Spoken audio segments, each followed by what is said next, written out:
성경 보겠습니다. 창세기 3장 14절입니다. 창세기 3장 14절부터 좀 21절까지 한번 제가 읽어보겠습니다. 여호와 하나님께서 뱀에게 이르시되 내가 이렇게 하였으니 네가 모든 가축과 들의 모든 짐승보다 더욱 저주를 받아 배로 다니고 살아있는 동안 흙을 먹을지니라.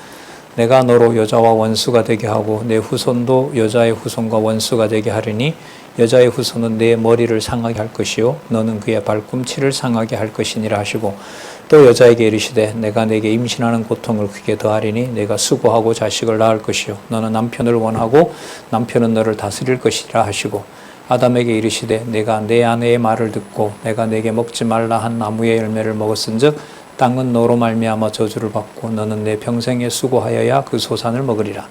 땅이 내게 가시덤불과 엉겅퀴를 낼 것이라. 내가 먹을 것은 밭의 채소인즉 내가 흙으로 돌아갈 때까지 얼굴에 땀을 흘려야 먹을 것을 먹으리니 내가 그것에서 취함을 입었음이라. 너는 흙이니 흙으로 돌아갈 것이니라 하시니라. 아담이 그의 아내의 이름을 하와라 불렀으니 그는 모든 산자의 어미가 됨이더라. 여호와 하나님이 아담과 그의 아내를 위하여 가죽 옷을 지어 입히시니라. 이 창세기 3장 14절부터 21절까지 이 개혁신학자들이 말하는 바로 은혜 언약이 요걸 말합니다. 은혜 언약. 그러니까 이 은혜 언약은 타락했음에도 불구하고 하나님께서 당신의 백성을 보호하신 사건, 인간이 범죄했지만 그 2장 17절에 있었던 그 선악과 명을 어기잖아요. 그걸 이제 행위언약이라고 부릅니다. 그러니까 전통신학에서는 행위언약 다음에 지금 3장 14절에서부터 특히 이제 3장 15절이죠. 15절 내가 너로 여자와 원수가 되게 하고 내 후손도 여자의 원수가 되게 하리니 여자의 후손은 내 머리를 상하게 할 것이요. 이게 이제 구속사 언약에서 말하는 은혜 언약입니다. 참 협소하죠. 어떤 의미에서 협소하냐면 성경신학을 알고 계신 이제 여러분들로서는 창세기 1장 28절 자손 땅 통치 언약을 모르면 지금 읽었던 이 내용이 설명이 될까요? 안 될까요? 안 되죠. 땅 언약과 관련된 내용 여기에 있죠. 아니, 자손 언약과 관련된 내용 이 속에 나오죠. 그죠? 예, 여자의 후손이 누구를 멸한다 그래요? 사단의 머리를 상하게 한다고 그러잖아요. 땅 언약 이 내용 속에 있어요? 없어요? 땅 정복 사건 지금 읽었던 내용이 있죠? 없어요? 있어요. 있잖아요. 아담이 뭘 흘려야 돼요? 땀을 흘려야 돼요. 그냥 바른다고 다 정복할 수 있는 게 아니에요. 자, 그 다음에 통치 언약이 있습니까? 없어요? 있죠. 예, 분명히 있습니다. 그래서 이 3대 언약이라는 창세기 1장 28절로 돌아가는 현재 미국을 중심으로 한 복음주의 신학 계열에서의 1장 28절로 가는 길이 아주 구체적으로 진행이 되고 있습니다. 뭐 잠시 우리 헤어져 있지만 저기 그 김기웅 목사님 박사 논문에 보면 그 연구에 소개한 내용에 보면은 그 미국에 있는 한국 출신의 한국인인데요. 웨스트민스터 신학대학원에서 영어도 책 내고 하시는데 그 내용을 보면 미국의 언약신학자들 상당수가 창세기 1장 28절로 이미 돌아와 있는 상태입니다. 상당히 고무적이죠. 그걸 바탕으로 계시록까지 구조를 뭐 끌어낼지 안 끌어낼지 아니면 그 사이에 이제 우리 성경신학을 전하게 되는 일이 생길지 그건 이제 아주 가깝게 다가와 있죠. 제가 좀 한국어처럼 이렇게 영어를 잘 한다면 아마 미국 학회에 가서 아마 그렇게 당장 소개를 했겠죠. 1장 28절의 이 내용은 서구의 신학자들이 한 게 아니고 1987년도에 벌써 이 내용은 한국에서 이렇게 성경신학을 주장했던 그 박용기 목사님에 의해서 이미 제안된 바다. 시기적으로 앞서고 또 이 내용을 통해서 성경의 통일성까지 확보하는 일이 성경신학에서 주장하는 내용이다. 그날은 뭐 어쨌든 바짝 다가와 있습니다. 그 맥락에서 우리는 지금 전통 구속사 신학이 인간을 구원하시는 하나님에게 초점을 맞추었던 신학의 구조가 아까 말씀드린 대로 이게 은혜 언약이거든요. 읽었던 게. 그럼 은혜 언약 앞에 뭐가 있었냐면 행위 언약이 있었어요. 먹는 날에는 죽으리라고 했던. 그 먹는 날에 죽으리라는데 그게 먹으면 죽으리라도 다 이해하는 거예요. 그것부터 벌써 문법적 해석이 잘못된 거죠. 분명히 성경에 보면 먹는 날에는 죽으리라. 약속인 거죠. 먹는 날이 있고 먹게 되면 죽게 된다는 건데 너가 먹으면 너가 죽는다. 너가 먹지 않으면 안 죽는다. 이런 의미로 해석을 한단 말이죠. 그것부터가 벌써 잘못인 거죠. 그래서 행위 언약 다음에 지금 나와 있는 은혜 언약. 이 구조가 전통 구속사 신약의 언약사입니다. 그러니까 언약이라는 말이 있다 해서 그걸 따라가면 안 되는 거죠. 그런데 이 구조를 이게 아니라 창세전 은혜 언약을 먼저 넣어야 되고 그 다음에 죄 문제가 불순종하는 죄 문제가 그 다음에 따라 나온다. 이 구조를 처음 사용한 사람이 바르트입니다. 바르트. 그래서 지금 여러분 보고 오늘 199페이지부터 할 텐데요. 칼 바르트가 은혜 언약을 앞세웠던 사람 한두 사람을 소개합니다. 한두 사람. 칼빈도 그 정도까지 가려고 했지만 그렇게는 못 갔다. 그러나 칼빈은 항상 은혜 언약에 대한 것을 떨쳐놓지는 않았다. 그러니까 뭔가를 얘기를 할 때 죄 문제라든지 이런 문제가 나오더라도 앞에 뭘 내세웠다? 은혜 언약을 항상 염두에 둔다. 왜냐하면 칼빈의 예정론이 막 강력하게 하여튼 바탕이 되고 있기 때문에요. 하지만 그 이후로 칼빈의 그 제자들, 그 이후의 신학자들을 개혁 신학자들이라고 부릅니다. 칼빈주의자라 부르죠. 칼빈주의 속에는 칼빈은 들어가지 않습니다. 근데 그 칼빈주의자들이 이제 문제인 거죠. 칼빈보다 못한 이제 이론을 전개하게 되는 거죠. 자, 그래서 칼 바르트에 대해서 이제 관심이 제가 생긴 거죠. 이 행위 언약, 은혜 언약 구조를 은혜 언약이 앞서야 되고 이건 창세전까지 가야 된다. 그리고 그 바탕에서 이제 죄론을 다루어야 되고 인간의 범죄도 다뤄야 된다. 이게 이제 바르트가 구상하고 있는 기독론 다음에 나오는 기독론이 지배하는 죄론 구조. 이게 이제 제가 여기 연구했던 거죠. 199페이지에 보면 이 바르트가 소개하는 사람이 있는데 그 두 번째 단락에 보시면 코케이우스라는 사람 나오죠. 예, 코케이우스라는 이 사람이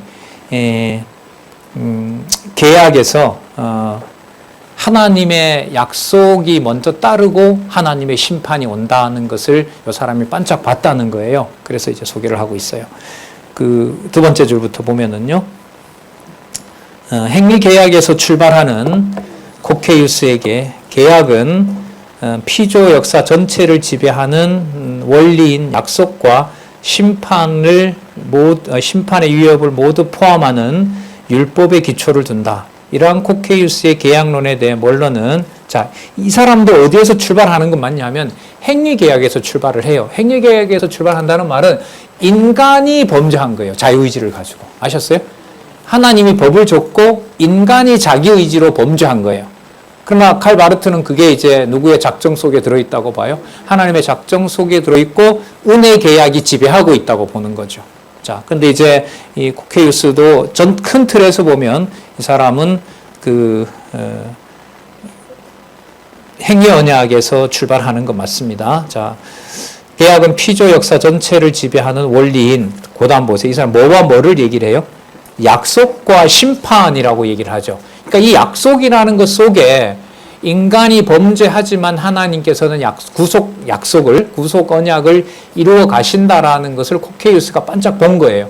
코케이우스는 언약 신학자로 유명한 사람입니다. 연구들을 많이 하고 있어요. 자, 여기에 대해서 현대의 이 칼빈주의, 개혁주의 연구자 가운데 가장 위대한 사람이죠. 지금 가장 정평을 받고 있는 리차드 A. 멀러라는 사람이 있어요. 우리나라에도 이 제자들이 많거든요. 그래서 몇 번인가 초청도 하고 했는데 이제 이 사람의 이 주장은 어쨌든 지금 이 개혁파 신학에서는 그 중론이 되고 있습니다. 이 멀러가 이 코케이우스를 뭐라고 말을 하냐면 한번 보시면은요. 그 밑에 이러한 코케이우스의 계약론에 대해 멀러는 언약신학자이면서 전형적인 개혁파 예정교리를 지지하고, 그러면 여러분 예정은 타락 전에 있었던 거예요? 타락 이후에 있었던 거예요? 타락 이전에 있었죠. 그러니까 그 행위 언약이라는 걸 계속 강조를 해요. 코케이우스도. 그러니까 인간이 범죄했다. 자유의지를 가지고. 하지만 그 이전에 뭐가 있어요? 예정론을 앞세워요. 그럼 예정론을 앞세운단 말은 타락하기 전에 무슨 내용이 있다는 거죠? 예정론이 있다는 거죠. 그러면 그거는 여러분 행위예요? 은혜예요? 은혜가 되는 거죠. 그래, 그 부분을 코케이우스가 봤다는 거예요. 그 부분을. 그거 답니다. 그게 어떤 그걸 가지고 신학 체계를 만들거나 이렇게 하지는 않았어요. 자, 언약 신학자이면서도 전형적인 개혁파 예정교리를 지지하고 스콜라적인 방법에 따른 언약 신약의 원형으로 정의합니다. 스콜라적인 방법은 뭐냐면요. 철학적 논리로 예정론을 증거하는 거라고 보시면 돼요. 근데 여러분, 예정론이 에베소서 1장 3절에만 나오나요? 모든 기록 내용의 바탕이 되나요? 언약 신약은. 모든 내용의 바탕이 되는 거죠. 그러니까 이런 사람들의 이제 단점은 뭐냐면 나오는 부분은 예정론을 강조하는데 그렇지 않고 명령문이나 이런 부분이 나오는 것은 누가 책임을 져야 된다? 인간이 책임져야 된다는 것으로 벗어나지 못하는 것이죠. 바르트는 이걸 이제 모든 명령과 모든 상황들을 큰 틀인 은혜 속에다가 넣고 시작을 하는 거예요. 그러니까 죄 문제도 인간이 불순종한 죄 문제도 무슨 틀 안에서 은혜 속에서 처리를 하고 있는 거죠. 그 단서를 이제 바르트는 그건 틀림없이 칼빈이 준 거다라고 끝까지 이제 주장을 하고 죽는 날까지 하고 싶었던 강의가 자기 책은 책대로 써가고 세미나는 칼빈의 기독교 강요 읽고 이 사람은 다른 걸 할 수가 없었던 거죠.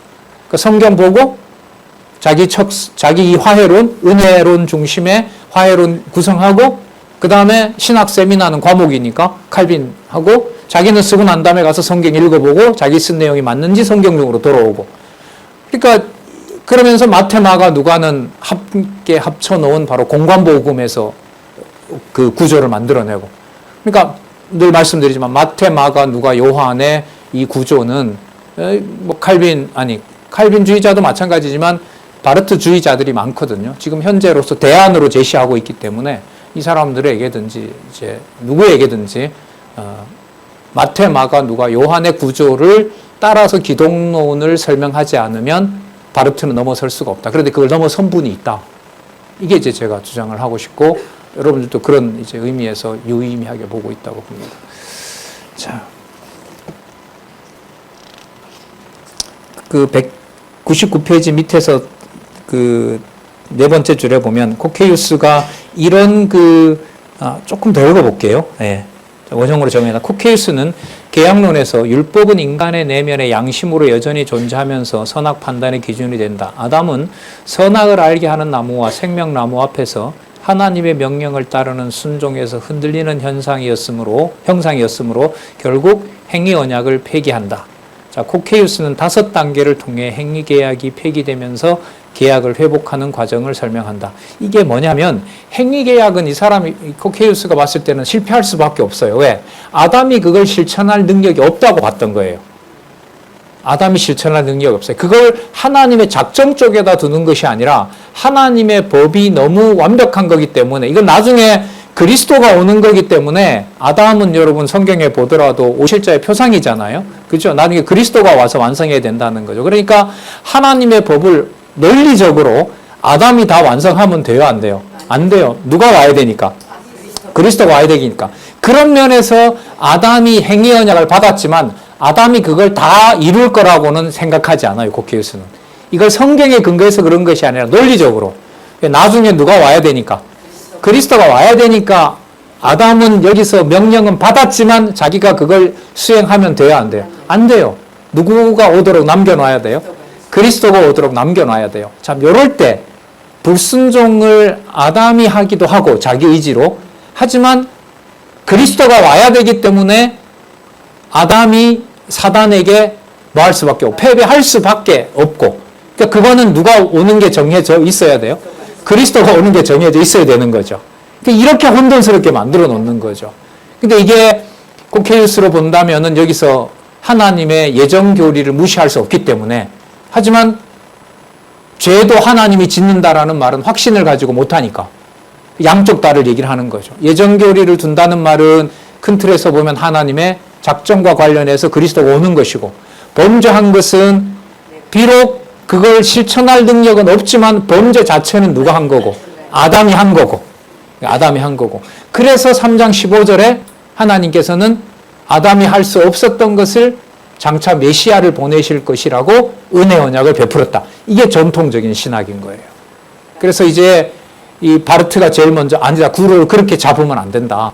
그리스도 안에서 예정된 경우로 본다면은 은혜 언약이 먼저고 그 다음에 인간의 범죄가 따라 나오는 것이다.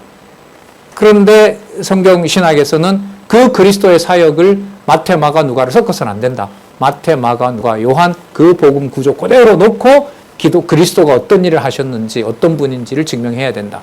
그리고 성경 전체의 통일성 속에서 바로 은혜 언약을 설명해야 된다. 이런 면에서 바르트가 말하는 은혜 계약하고요. 또 우리가 은혜 계약이라고는 하지는 않죠. 은혜 계약이라고는 하지 않고 하나님의 언약, 하나님의 약속이라고 했을 때 성경 신학에서 그 약속도 창세전을 얘기한다고 해서 그런 면에서 같은 건 아니죠. 같은 게 아니니까 지금 4장 살펴보고 있는데 5장에서 박용기의 계시론 중심의 그 신론 중심의 기독론과 재론 이렇게 이제 저는 그 보완을 할 수밖에 없었던 거죠. 자, 그래서 5단계로 코케이우스가 설명하는 게 나오는데요. 자, 그건 넘어가도록 그렇게 하겠습니다. 그런 면을 코케이우스가 가지고 있었고 이걸 바르트가 이제 유의미하게 본 거죠. 200페이지 위에서부터 둘레 5번째 줄에 보면은요. 끝에 이러한 은혜 계약의 선포는 원복음인 창세기 몇 장이라 그래요? 창세기 3장 15절. 그러니까 여자의 후손이 뱀의 머리를 상하게 한다. 이게 은혜 언약인 거죠. 이게 이제 처음으로 제시된 복음, 이걸 원복음이라고 얘기를 하는 거죠. 이게 바로 은혜 언약이고 은혜 계약이라고 하는 거죠. 자, 그리고 이 은혜 계약은 중생한 성도는 자기가 이 선을 이루어야 되고 자기가 책임을 지고 이 행위를 자기가 하나님 앞에서 실천해 가야 최종적인 성화에 도달한다. 최종적인 그 천국에 간다. 이게 여러분 개혁파 교리에서 다시 율법을 가지고 들어오는 걸로 와해됐다. 이게 바르트의 비판이었던 거죠. 그러니까 그게 어디서부터 문제가 꼬였느냐? 행위 언약을 놓고 은혜 계약을 놓음으로 행위 계약을 통해서 인간이 못하는 것을 하나님이 은혜로 줬고 은혜를 받았으니까 이제 은혜를 받았으니까 누가 그 은혜를 잘 관리해야 된다? 우리가 잘 관리해야 된다. 그래서 개혁파 신학은 다시 율법을 가지고 들어왔다. 그래서 은혜 계약을 잃어버렸다. 창세전 은혜 언약도 다 망쳐놨다. 그래서 창세전 은혜 언약을 그렇게 강조했던 칼빈의 주장을 칼빈주의자들도 결국은 분리해버렸다. 하나님의 은혜는 은혜고 적어도 성화는 누가 해야 된다? 우리가 해야 된다. 그래서 결국은 지금 상황, 이 엉망이 되어버렸다. 그래서 다시 돌려놓는 것은 창세전 은혜 언약으로 가야 되고 그럼 죄 문제는 어떻게 할 거냐? 죄 문제를 그리스도가 해결하는 데 초점을 맞춰야 된다. 그럼 심판이 있느냐? 거기에 대해서 이제 바르트는 그때 오해를 받기 시작하죠. 바르트는 그리스도의 삼직 중에 뭐가 먼저 나온다 그랬어요? 제사장직. 제사장직이 먼저 나오므로 그리스도 안에서 모든 인류는 이미 제사장의 혜택을 받는 거예요. 그러다 보니 누구나 다 구원을 받는다는 주장 속에 들어갈 수밖에 없어요. 그 다음에 이제 왕직이 나오거든요. 그때 왕직은 이제 하나님의 심판인 건데 선과 악에 대해서 심판하는데 이미 앞부분에 제사직을 통해서 이미 다 뭘 받았기 때문에 구원을 받았기 때문에 왕직으로서 그리스도가 통치해도 나중에 전부는 뭐 하게 돼 있어요? 구원받게 될 것이다. 이걸 바르트가 말한 게 아니라 바르트를 몰아세우는 사람이 바르트들을 이제 그렇게 바르트를 공격하고 있는 거죠. 근데 바르트는 거기에 이제 답을 합니다. 누가 구원받았는지 못 받았는지 누군지를 아냐. 그러나 그리스도 안에서 하나님을 택한 백성을 하나님께서 은혜를 준 건 사실이지 않느냐. 그러면 만나는 누군가가 우리가 이 사람은 구원받았고 이 사람은 구원받지 않았다고 우리가 모르지 않느냐. 그런 면에서 만나는 모든 사람들은 누구로 대하여야 된다. 그리스도의 복음을 들을 자로 생각하고 성경에 있는 대로 때를 얻든지 못 얻든지 그렇게 만나고 그래서 바티칸도 갈 수가 있고 WCC 운동에도 참석할 수 있고 가서 본인이 얘기하는 화해론을 전할 수가 있지 않느냐. 여러분 로만 카톨릭 신학에서 성경 신학을 소개해 달라고 하면 갈까요? 안 갈까요? 가죠. 가야죠. 가야죠. 넘어지는지 세워지는지 그건 하나님께서 하시는 일인 거고. 자, 그런 이제 삶을 이 바르트는 이제 끝에 가서 삽니다. 201페이지, 200페이지 제일 밑에 줄에 볼게요. 계속해서 이제 행위계약과 은혜계약을 칼빈주의자들, 개혁신학자들은 이 구조를 결국은 정리를 못했다는 겁니다. 종교개혁 시대에는 아직은 전적으로 낯선 자연계약 혹은 그의 선배들로부터 물려받은 행위계약을 가지고 있었지만 그러나 그는 코케이우스를 말하는 거예요. 자, 그는 이런 계약의 표상에 있어서 그는 분명 올레비안과 아주 특별히 결합되어 있음을 느낀다. 여러분, 올레비안이 누구냐 하면 한 페이지 넘겨보시면은요, 199페이지에 199페이지 위에서부터 두 번째 줄 199페이지 거기 보면 올레비아누스라고 나오죠. 119페이지 올레비아누스에 오면 자연계약과 은혜 언약의 관계는 예레미야 31장을 근거로 통일되는 면이 나타납니다. 이게 무슨 뜻이냐면 예레미야 31장에 보면 하나님 성령께서 오셔서 세우시는 새로운 은혜가 나타나요. 그 새로운 은혜 계약이 나타나거든요. 그런데 그 새로운 은혜 계약 안에 뭐가 들어있냐면 자연 계약이 들어있어요. 그럼 자연 계약이나 행위 언약은 무슨 뜻이냐면 행위 언약은 인간이 자기 의지를 가지고 범죄한다는 것이 행위 계약이에요. 인간이 하나님이 준 그 명령을 인간이 지켜야 된다. 이게 행위 언약이고요. 그런 능력이 인간에게 있다고 보는 게 여러분 자연 계약이에요. 아셨어요? 그러니까 같은 세트인 거죠. 인간이 행해야 된다? 이건 이제 행위 계약이고, 그럼 그걸 행할 수 있는 능력이 인간에게 있느냐? 있다. 그게 바로 자연 계약이에요. 그걸 뭐라 부르냐면 자연 신학이라고 부릅니다. 그러면 여러분 성경 신학은 자연 신학 받아들일까요? 안 받아들일까요? 안 받아들이죠. 인간 본성에 타락하지 않은 게 남아있다가 자연 신학입니다. 개혁파가 아니라 복음주의라고 보통 통칭하는 복음주의는요, 전부 자유의지를 받아들입니다. 그리고 그 자유의지를 받아들이기 때문에 복음주의자들의 성향은 어느 쪽이냐? 자연신학입니다. 자연신학이고 행위계약으로 인해서 망친 것을 하나님이 은혜로 구원해 줬고 그 다음에 천국 갈 때까지 우리가 선을 행해야 된다. 성화를 해야 된다. 우리가. 그리고 복음주의자들은 뭐 요즘은 구분이 없지만 그 이른바 복음주의자들은 뭘 받아들이냐? 오순절주의자들처럼 직접 계시를 받아들입니다. 이걸 개혁파 신학은 용납을 잘 하지 않습니다. 예를 들면 뭐 총신이나 이런 고신. 근데 요즘은 거기서도 방언을 한다고 하니까요. 뭐 다 이 성경 권위 문제인 것 같아요. 거기서도 다 무너져 버렸어요. 하지만 그 복음주의는 인간 전적으로 타락하지 않았다. 그리고 인간이 책임져야 된다. 그리고 성경만 하나님 말씀이다가 아니라 그것도 그렇지만 하나님의 계시를 인간이 받을 수 있다. 그래서 우리나라로 보면은 성결교, 감리교, 그 다음에 장신 계열, 다는 아니지만 장신 이쪽에 이제 복음주의 계열의 신학이 있다고 보시면 되고, 아직도 명분으로는 총신 합동 측에서는 직접 계시 이용을 안 하죠. 근데 요즘 합동교회에서도 다 방언하고 해요. 그러니까 신학 노선이다 뭐 이런 게 그야말로 이제 붕괴된 상황에 우리가 살고 있는 거죠. 자, 그래서 여러분 여기 나와 있던 대로 바르트가 자기가 그런 생각 처음 한 줄 알았는데 보니까 한 300년 전에 아까 얘기했던 올레비아누스라든지 코케이우스 이런 사람들이 뭐가 먼저여야 된다는 운을 띄웠어요? 은혜가 먼저다라는 걸 운을 띄워놨다는 거죠. 그래서 이 사람들을 의미 있게 평가하고 이 사람들이 칼빈이 말했던 은혜를 이 사람들이 받아들여서 계승을 했는데 이걸 대부분의 개혁파 신학자들은 이걸 받아들이지 않고 다시 은혜를 받은 다음에 우리가 행위를 해야 된다고 해서 다시 율법을 가지고 들어오고, 그러니까 행위계약 때문에 행위언약 때문에 우리가 범죄했고 하나님께서 구속 언약을 베풀어줬고 은혜를 베풀어줬고 구속을 받은 우리는 다시 또 뭘 가지고 와서 행위를 통해서 하나님 앞에 가야 된다. 이게 개혁신학자들이었고 그건 결국 카톨릭과 다른 점이 뭐냐? 이게 이제 바르트가 얘기한 거죠. 따라서 이 구조로는 안 된다. 그럼 뭘부터 다시 세워야 된다? 은혜가 먼저여야 된다. 이게 바르트의 화해론 구조고 지난번 도표 보셨잖아요. 그 기독론은 언제부터 계신 그리스도? 창세전에 계셨던 그리스도. 그게 바로 은혜 언약의 시작이라고 이렇게 말씀드렸던 거죠. 자, 여기 보시면은요. 그러나 그는 이런 계약에 대한 표상이 있어서 그는 분명 올레비안과 아주 특별히 결합되어 있음을 느꼈다. 그 다음 보면은요. 하나님 계약의 고유한 특성은 뭐라 그랬다고 이 사람이? 은혜 계약임을 아주 강하게 감지하였다. 그러니까 인간의 책임이고 뭐고 얘기하더라도 마지막에 가서 무슨 언약이 먼저다? 은혜 언약이 먼저다. 요 전통 속에서 이제 바르트는 자기 신학을 전개하죠.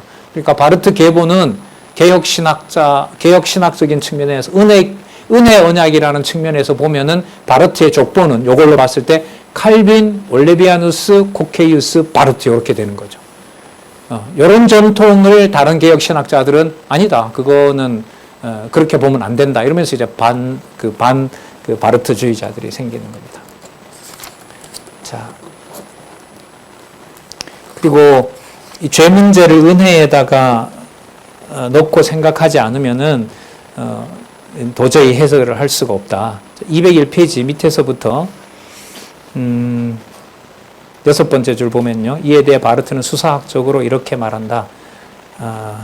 예를 들면 아까 인간의 본성과 그리고 율법의 문제는 바로 은혜 계약 아래 둬야 된다. 그거는 몇 번 말씀드렸습니다만은 율법은 뭐가 뭐되기 위한 수단이다.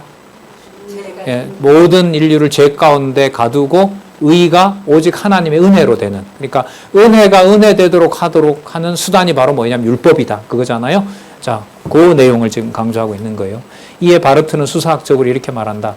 사람들이 특수한 최초의 자연계약 혹은 행위계약이 자연계약은 아까 말씀드린 대로 타락하지 않았다. 인간은 본성이 남아있다. 선을 행할 능력이 남아있다. 그리고 그걸 행해야 된다. 그게 행위계약. 그러니까 자연계약이나 행위계약이나 같은 말이에요. 자연계약 혹은 행위계약에 관하여 말해야 한다고 하는 바로 그곳에서 사람들은 은혜계약이 아닌 다른 무엇을 볼 수 있었는가. 그러니까 아까 올레비아누스나 코케이우스는 행위계약의 심각함을 얘기를 하고 인간이 뭔가의 치명적인 잘못을 했다고 얘기하지만 이 사람들은 무슨 끈을 놓지 않았다? 아까 얘기대로 무슨 언약을? 은혜계약의 끈을 놓지 않았다. 근데 여러분 이게 조화가 쉬워요? 어려워요? 하나님 모든 걸 다 줬는데 내가 뭔가를 잘못했고 내가 뭔가를 이루어가야 된다는 게 말이 맞아요? 안 맞아요? 이게 말이 될 수가 없는 거예요. 그러다 보니 이게 서구 신학에서 성경의 근거 없이 이걸 어떻게 논리적으로 증명을 합니까? 논리적으로 맞지를 않는데. 그래서 결국은 유럽 신학은 끝이 날 수밖에 없었던 거죠. 그 마지막에 창세전 은혜 언약을 드러내도록 한 그리고 방대한 저술을 했던 이 바르트가 저는 바르트 있던 나라가 여러분 유대인 600만 죽였던 바로 그 현장 아닙니까? 물론 이제 자기 고향 스위스에서 그 저술을 했지만 동시대 사람인 거잖아요.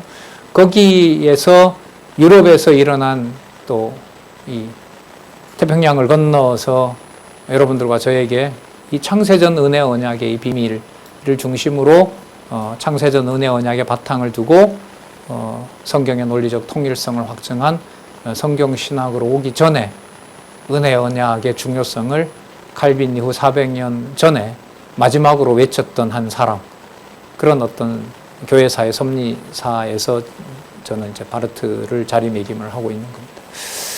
자, 하지만 성경 권위로는 그렇게 돌아오고 싶고 그렇게 많이 연구하고 했지만은 돌아올 수 없었고, 이게 이제 한국에서 성경 권위를 바탕으로 기독론의 바른 수립이 이루어졌다. 저는 이렇게 주장을 하는 겁니다.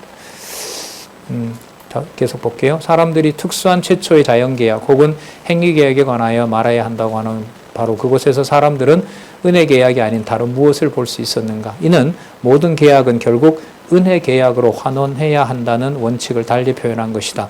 왜냐하면 인용인데요. 영원 전에 수립되었으며 이거죠. 바르트는. 그러니까 이걸 칼빈이 그렇게 소중하게 여겼는데 그 이후에 제자들은 이걸 무시해버리고 우리가 잘못해서 범죄했으니까 우리가 회복해야 된다는 것으로 가서 결국은 칼빈의 은혜 계약을 왜곡시켜 버렸다는 거죠. 예, 그걸 내가 복원하겠다 이거예요. 바르트는. 영원전에 수립되었으며 그래서 인간 역사의 시작 안에서 그리고 그 시작과 더불어 효력을 발휘하였고 인간을 곧바로 포괄하고 권리를 주장하는 은혜 계약이 아닌 다른 것은 있을 수가 없다. 이게 이제 바르트의 주장인 거죠. 자, 그래서 그 밑에 보면 개혁파 신학을 비판하면서 은혜 계약의 내용을 이런 수사학을 동원해서 강조하고 있습니다. 왜 사람들은 처음부터 인간을 하나님 자신이 당신의 아들 안에서 인간도 있기도 전에 이미 인간을 위하여 담당하신 그 보증의 빛 안에서 보지 않고 다르게 보려고 하는가? 왜 창세전 은혜 언약을 무시하고 하나님의 자녀라는 말을 하느냐 이 말인 거죠. 그럼 다르게 말하면 하나님 자녀라는 말을 떼려면 이 표현에 보면 언제 일어난 사건을 반드시 말해야 돼요. 창세전에 일어난 사건을 먼저 얘기해야 되는 거죠. 이 성경신학을 대충 알고 이제 이 사람을 비판하려 제가 수업을 들었으니 이게 비판이 되겠어. 이게 가만 보면 창세전을 강조하는 내용인데. 자, 왜 인간들은 인간을 하나님의 영원한 의지 안에서 이러한 하나님 아들의 형제로, 여러분 이게 그러니까 창세전 사건인 거죠. 예. 그리고 또한 하나님의 자녀로 예정된 인간이 아닌 다른 어떤 것으로 보려고 하는가? 그럼 다르게 말하면 하나님의 자녀를 얘기하려면 하나님의 영원한 의지, 이거는 언제 있었던 사건일까요? 창세전에 여러분 영원한 의지는 이렇게 표현하시면 돼요. 하나님이 그리스도 안에서 무슨 뜻대로? 하나님의 기쁘신 뜻대로, 그게 영원한 의지예요. 이 신학적 용어로 뭐 영원한 의지라고 하니까 뭐 어려운 것 같은데, 창세전 하나님의 기쁘신 뜻대로잖아요. 자기 뜻대로, 자신의 의지대로. 거기가 선택의 근거잖아요. 자, 의지 안에서. 그리고 하나님 아들의 같은 형제라고 부르려면은 언제? 창세전에 그렇게 된 것을 배제하고 어떻게 하나님 자녀라고 부르느냐. 그런데 여러분이 창세전 은혜 언약을 출발을 하면요, 교회가 세워놓은 법, 이렇게 저렇게 하라고 카톨릭처럼 했던 법들이 수립이 될까요? 안 될까요? 인간에게 능력이 없다는 걸 전제로 하면 교회법을 성립시킬 수가 있을까요? 없을까요? 없어요. 없습니다. 그러니까 기존에 있던 교회 체제가 뭐 해야 돼요? 붕괴돼 버려야 돼요.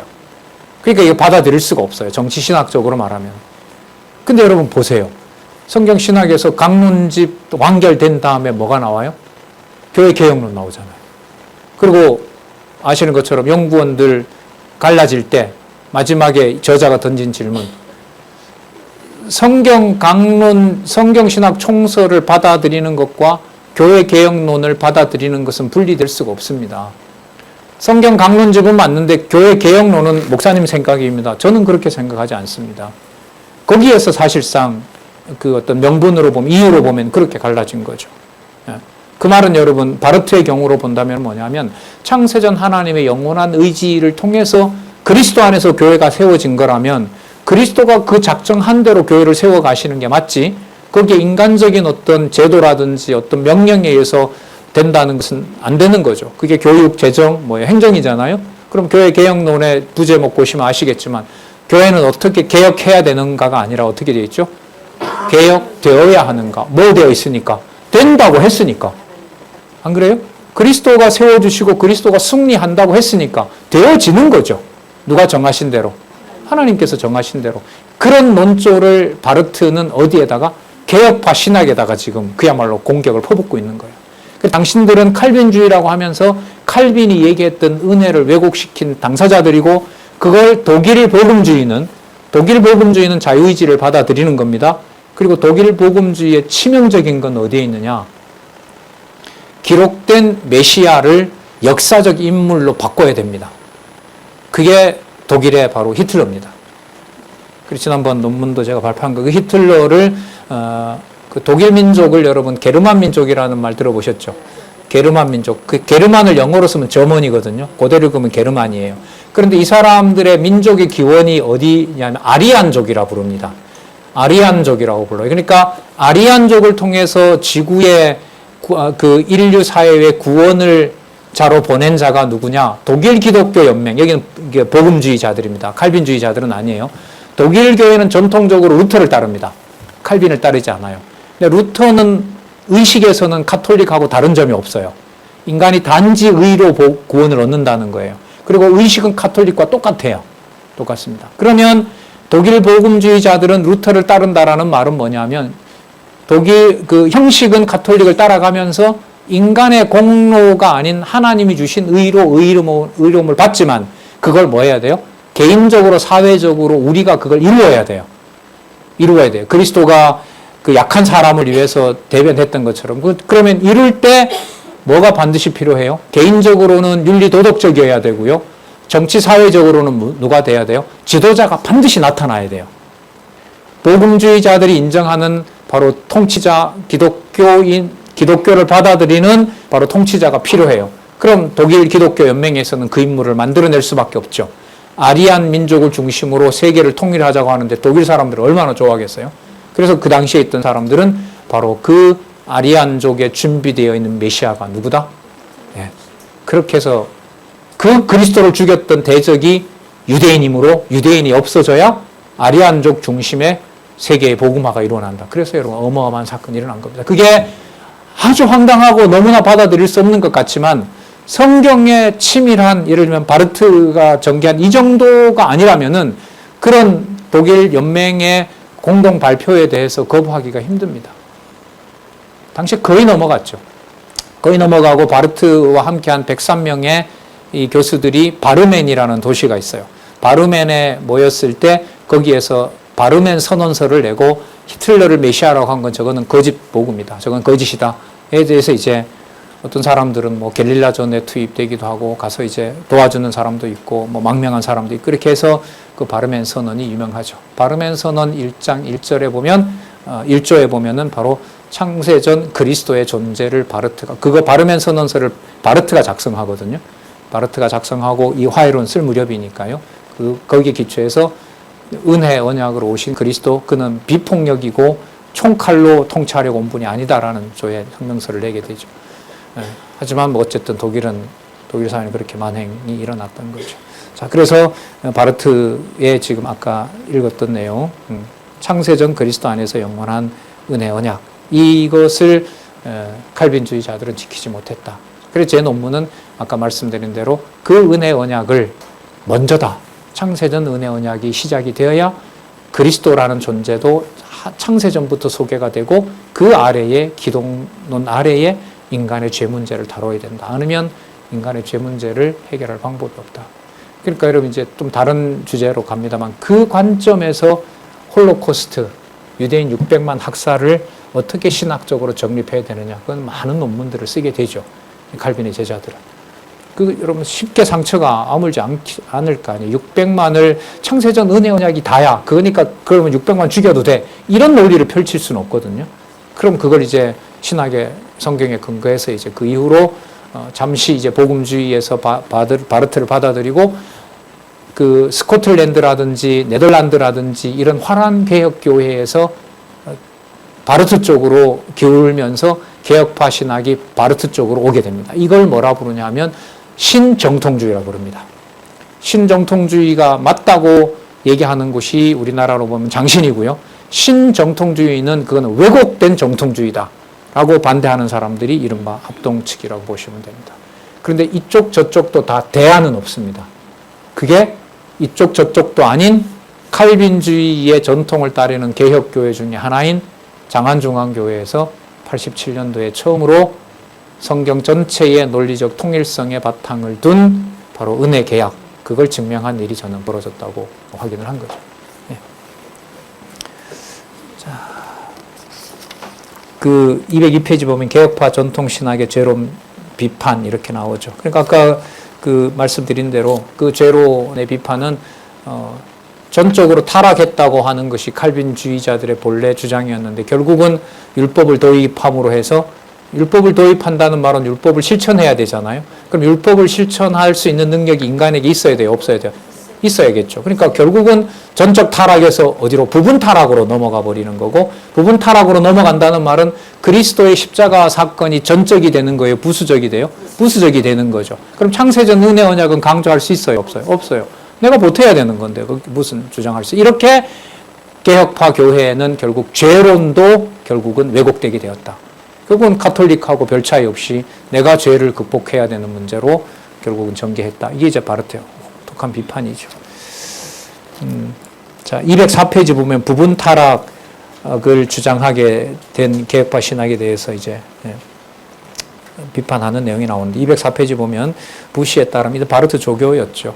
부시에 따르면 바르트가 보기에 종교개혁자들은 죄를 드러내는 율법을 그러니까 여러분 율법은 죄를 드러내는 데 쓴다 그랬잖아요. 죄가 되게 하려는데 죄를 드러내는 율법을 인간 내면에 새긴 뭐로? 자연법처럼 느꼈어요. 이 자연법은 인간의 능력입니다. 무슨 뜻이냐면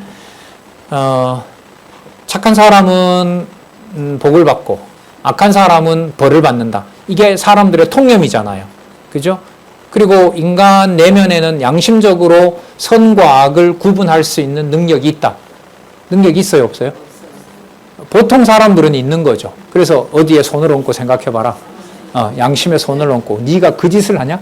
양심에 손을 얹고 생각해봐라. 그러면 인간 내면에 뭐와 뭐를 아는 능력이 있어요? 선과 악을 아는 능력. 이게 여러분 자연법입니다. 이 자연법을 인간의 이 수련을 통해서 불교처럼 이렇게 많은 그 수련을 하면 자연법에서 극복이 될까요? 안 될까요? 기독교니까 당연히 안 된다고 하겠죠. 기독교와 불교의 차이가 그겁니다.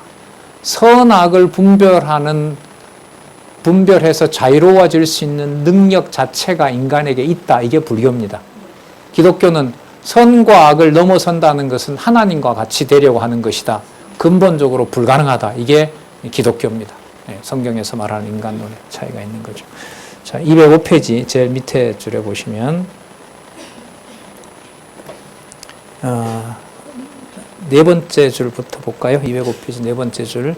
바르트는 화해론 구조에서 이렇게 그리스도의 본성과 사역의 일치로서 삼중적 직임을 전제로 죄론을 해체하면서 종교개혁자들과 그 이후 개혁파 신학자들의 죄론 이해의 심각성, 즉 죄를 무해화하는 과정이 위험하다는 사실을 지적한다. 죄를 무해한다는 말은 뭐냐면 뭐만 이제 개혁파 신학자들이 강조를 하게 되냐면 창세전 하나님의 은혜 언약만 강조하게 돼요. 창세전 은혜를 강조하게 되면 행위로 구원받지 않았다고 하니까 무슨 짓을 한다 해도 창세전 은혜 언약은 훼손이 돼요, 안 돼요? 안 되는 거예요. 그러니까 이 말은 나에게 어떤 손해를 끼치는 일이 왔을 때 상대방에게 무자비하게 대하면서도 창세전의 은혜를 받은 거기 때문에 내 구원은 취소가 돼요, 안 돼요? 안 되는 거예요. 그리고 내가 창세전의 은혜를 받고 그리스도가 다 완성한 거기 때문에 내가 어떠한 행동을 하더라도 그게 나한테 종교적인 죄가 돼야 안 돼요. 되지 않죠. 종교적인 죄가 안 되는 거죠. 그렇게 되면 자기가 싫어하는 경우에 사회적으로 보면 자기가 원하지 않는 전쟁을 해야 된다든지 다른 나라를 침략하러 갈 때 자기 소욕을 이루면서도 근본적으로 구원 문제가 해결했다고 하니까 자기가 무슨 짓을 한다 하더라도 그게 죄가 돼야 안 돼요? 안 되는 거죠. 논리적으로 보면. 그래서 여러분 네덜란드로 식민지가 얼마나 많았어요. 그 남아공에 가서 얼마나 많은 학살을 했어요. 화란개혁교회가 전쟁 자금을 내거든요. 복음 전도라는 이름으로 그 남아프리카 공화국에 영국인들을 몰아내고 그걸 이제 식민지로 만들려고 그렇게 했단 말이죠. 자, 그러니까 그 이후에 칼빈의 예정론만 받아들이고 행위에 있어서 무슨 짓을 하더라도 창세전 구원은 흔들림이 없다는 걸 가지고 서양 강대국들이 많은 만행을 저지른단 말이죠. 거기에 이제 이걸 지켜보고 있는 다른 이제 이 복음을 받아들인 자들이 볼 땐 경악할 노릇인 거죠. 그러니까 누구의 이름으로 다른 사람을 죽이고 전쟁을 일으키고 하니까 하나님의 이름으로. 그리고 나는 창세전에 구원받았으니까 나는 절대로 천국에 가는 거야. 이렇게 얘기를 하는 거죠. 그리고 거기에 여러분 네덜란드 신학이 결정적인 실수를 한 게 이 상태에서 다른 나라 정복해 가야 되잖아요. 그러면 무슨 근거가 있어야 돼요? 성경적 근거가 있어야겠죠. 그때 쓴 게 창세기 1장 28절입니다. 그러니까 여러분 창세기 1장 28절을 창세전에 근거를 두느냐, 현실 생활에 그걸 적용하기 위해서 써먹느냐 문제는 여러분 엄청난 차이를 불러옵니다. 바르트는 창세기 1장 28절을 은혜 언약에다 붙이죠. 은혜 언약에다 붙이고 창세기 1장 28절을 전부 그리스도에게 넘겨버려요. 그러니까 막히면 그리스도에게 넘기면 답이 나오거든요. 바르트는 그리스도에게로 넘기는 거죠. 그래서 화란개혁교회의 창세기 1장 28절이 그야말로 유명한 문화명령인 겁니다. 말이 좋아 문화명령인 거지 다른 나라를 정복하기 위한 성경적 근거가 창세기 1장 28절이에요. 그래 들어가서 정복하고 죽이고 빼앗고 하는 것들이 이미 창세전에 뭐 했으니까 하나님 자녀로 선택받았으니까. 그리고 구약의 창세기 1장 28절에 보면 뭐 하라고 했으니까 정복하라고 했으니까. 그러니까 뭐도 돼요. 구원 문제는 창세전으로 해결하고 다른 나라 침략해서 빼앗는 건 무슨 근거로 하고 성경적 근거로 하고. 이게 여러분 바르트가 봤을 때는 모두가 은혜 언약을 잘못 이해하고 그리고 하나님이 주신 율법의 용도가 죄를 죄로 드러낸다라는 그 문제를 간과해 버렸기 때문에 바로 유럽 기독교가 이렇게 많은 만행을 저질렀다. 그 100년 전쟁, 30년 전쟁 이거 전부 뭐 종교 전쟁이잖아요. 그 이후로 진행되다가 다시 또 아까 말씀드린 대로 독일 기독교 연맹은 사회복음적인 차원에서 엄청난 학살을 하게 되고요. 그래서 이 문제가 바로 복음주의자들과 개혁파 교회가 바로 은혜 계약을 소홀히 하고 그 은혜를 은혜되도록 하는 죄 문제를 자기 중심대로 멋대로 그렇게 해석함으로 해서 일어난 일이다. 그래서 여러분 그 중세에 보면 십자군 전쟁이라고 들어보셨죠? 여러분 십자군 전쟁을 나가자고 해서 다른 나라 200년 동안 일어나는데 그렇게 엄청난 사람들 기독교인도 죽이거든요. 십자군은 보물을 찾으러 간 거기 때문에 예루살렘에 가서 보물 안 내놓으면 바로 거기 있는 형제들도 죽인단 말이죠. 그래서 여러분 그 중세의 십자군 전쟁은요 성경은 보기는 봤어요. 구약만 봤을까요? 신약만 봤을까요? 구약만 봤습니다. 오른밤을 때리면 왼밤도 돌려내라는 것 읽고 전쟁하러 갈 수 있어요? 없어요? 없죠. 실제로 그렇습니다. 구약의 그 중세의 그리고 근대의 또 그 유럽의 이른바 강대국들이 다른 나라를 침략하러 갈 때 신약을 많이 보지 않았습니다. 구약을 봅니다. 여호수아가 진멸하는 거, 다윗이 정복하는 거, 그리고 모세가 미디안을 정복하는 거, 그런 기사를 중심으로 그 신부들이 설교를 합니다. 그리고 전쟁에 내보냅니다. 그리고 예수는 그냥 이상적인 인물로. 그게 여러분 이 개혁교회에서 다시 또 구약의 율법으로 돌아가면서 엄청난 일이 벌어진 거죠.